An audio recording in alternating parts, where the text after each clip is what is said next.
So yun guys, okay na to. Hi, tara.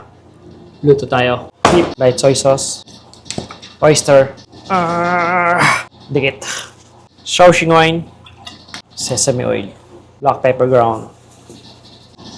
Hop, parami na. Cornstarch, mix lang natin. Kakamain ko na. Wala akong gloves. Okay na to. Marinate natin at least 1 hour. Bilang tayo ng oil. So, sunod natin yung beef.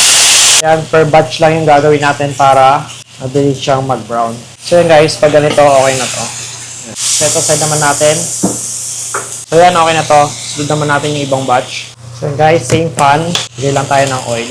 Yan ang garlic. Isa lang natin ng konti para lumabas yung aroma niya. Sunod natin yung white onion. Same process. Yan. Yung bell pepper. Palabasin lang natin ulit yung aroma. Add natin yung pinag-marinate na remaining. Ito lang. Balik lang natin yung beef. Mix lang natin. Kung yung matabang, add lang kayo ng konting salt, black pepper. Mix lang natin ulit. And guys, goods na to. Kung gusto mo para magandang video, paki-like and share. Paki-comment mo na nga rin pala kung taga saan ka at kung ano yung barko mo para mabati kita. Lang natin ng black pepper.